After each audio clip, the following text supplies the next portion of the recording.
ओम नमः शिवाय, जय महाकाल। दोस्तों ज्यादातर लोग महालक्ष्मी की कृपा पाने के लिए तुलसी से जुड़े कई उपाय करते हैं, लेकिन तुलसी की जड़ का ये उपाय बेहद ही खास और प्रभावशाली माना जाता है। तुलसी की जड़ का ये उपाय करने से व्यक्ति को कभी भी पैसों की तंगी का सामना नहीं करना पड़ता।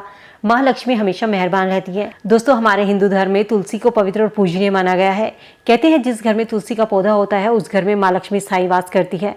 इसके अलावा आयुर्वेद में भी तुलसी के पौधे को औषधीय गुणों वाला बताया गया है। तुलसी के अनेकों फायदों के चलते अधिकांश हर घर में तुलसी का पौधा लगा होता है। माना जाता है तुलसी की पूजा करने से, नियमित रूप से तुलसी पर जल चढ़ाने से, भगवान विष्णु को तुलसी दल अर्पित करने से घर में सुख समृद्धि आती है और माँ लक्ष्मी भगवान विष्णु की कृपा घर परिवार पर बनी रहती है। वहीं ज्योतिष शास्त्र में तुलसी के पत्ते के साथ साथ जड़ के भी कुछ उपाय बताए गए हैं।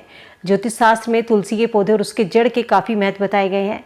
ज्योतिष शास्त्र के अनुसार तुलसी के पौधे की जड़ के कुछ ऐसे उपाय जिनको करने से व्यक्ति अपनी किस्मत को बदल सकता है। तो आइए जानते हैं तुलसी की जड़ से जुड़े कुछ खास उपाय जो व्यक्ति की आर्थिक उन्नति के लिए कारागार माने जाते हैं।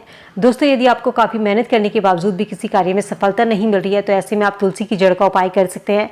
यदि किसी व्यक्ति की कुंडली में किसी भी प्रकार का ग्रह दोष है तो आप तुलसी की जड़ के उपाय से जल्दी अपने ग्रह दोषों से छुटकारा मिल सकता है। दोस्तों, यदि आपकी कुंडली में किसी भी तरीके का ग्रह दोष है तो आपको परेशान होने की जरूरत नहीं है। ऐसे में आप तुलसी की पूजा करके उसकी थोड़ी सी जड़ निकाल लीजिए। इसके बाद इस जड़ को किसी लाल रंग के कपड़े में बांधकर या फिर आप किसी ताबीज में डालकर इसको अपनी बाजू में बांध लें।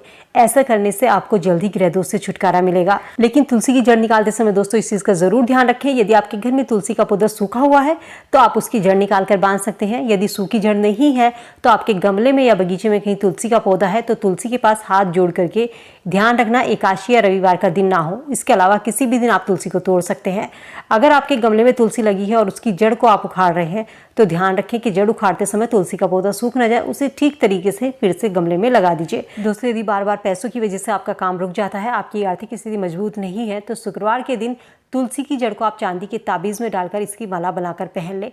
आपको आर्थिक तंगी का सामना नहीं करना पड़ेगा और आपको कभी बिना पैसों के आपका कोई काम भी नहीं रुकेगा। शास्त्रों के अनुसार तुलसी की जड़ की माला बनाकर इसे मंदिर में रखने से घर में सकारात्मक ऊर्जा का वास होता है, मन शांत होता है, तनाव दूर होता है। इसके अलावा तुलसी की जड़ की माला बनाकर इसे आप अपने ऑफिस में डेस्क पर रख सकते हैं। वहाँ पर भी नेगेटिविटी दूर होती है, आपके बिगड़े हुए काम बनने लगते हैं और आपकी हर काम में तरक्की होती है, हर काम में आपको सफलता मिलती है। इसके अलावा तुलसी की जड़ को एक लाल कपड़े में बांध करके जहाँ पर भी तिजोरी में आप पैसे रखते हैं, अपने पर्स में रखते हैं, तो इसे वहाँ रख दीजिए। ऐसा करने से आपके घर में धन के रास्ते खुलने लगेंगे। शास्त्र में तुलसी की जड़ को काफ़ी महत्वपूर्ण बताया गया है। कहते हैं तुलसी के पौधे की जड़ को लेकर इसे गंगा जल से धो लीजिए। इसके बाद आप इसे एक पीले कपड़े में बांध कर रख के अपने घर में रख लें। ऐसा करने से यदि आपके घर में किसी तरीके का भी कले कलेश दूर होता है तो वो दूर होता है। तुलसी की जड़ को आप एक लाल या पीले रंग के कपड़े में बांध करके अपने घर के मुख्य द्वार पर भी बांध सकते हैं। ऐसा करने से जो घर में नेगेटिविटी आती है वो आपके घर में नेगेटिविटी नहीं आएगी, आपके घर में हमेशा सकारात्मक ऊर्जा का वास रहेगा। दोस्तों, ये तुलसी के छोटे छोटे से उपाय करके आप अपने जीवन में चली आ रही परेशानियों को दूर कर सकते हैं। इसके अलावा दोस्तों, तुलसी लगाते समय अपने घर में इस चीज़ का भी ध्यान रखें कि आप इसे सही दिशा में रखें।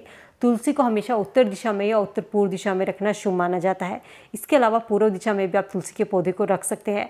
तुलसी पर रविवार के दिन जल नहीं अर्पित करना चाहिए क्योंकि रविवार के दिन तुलसी भगवान विष्णु के लिए निर्जला व्रत रखती है। तो यदि आप तुलसी में जल अर्पित करते हैं तो तुलसी का व्रत खंडित होता है। ऐसे में माँ तुलसी आपसे नाराज हो सकती है।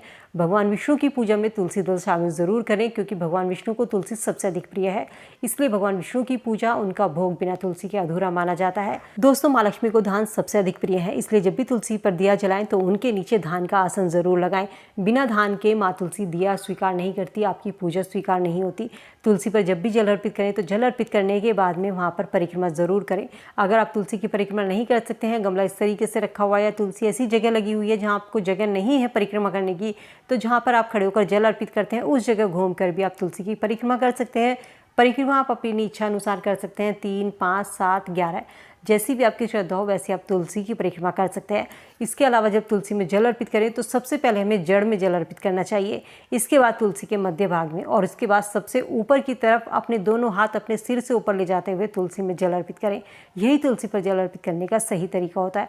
तो दोस्तों, उम्मीद करती हूँ वीडियो में दी गई जानकारी आप सबके लिए यूजफुल होगी। वीडियो अगर पसंद आई और आपको लगा कि आपको कोई जानकारी मिली है, वीडियो को फ्रेंड फैमिली के साथ में लाइक शेयर करना ना भूलें। चैनल पे पहली बार आवाज़ सुन रहे हैं तो सब्सक्राइब करके बेल आइकन जरूर प्रेस कर लें ताकि ऐसी ही जानकारी और आपको समय से मिल सके। तो चलिए मिलते हैं नई वीडियो में नई जानकारी के साथ। तब तक स्वस्थ रहिए, खुश रहिए।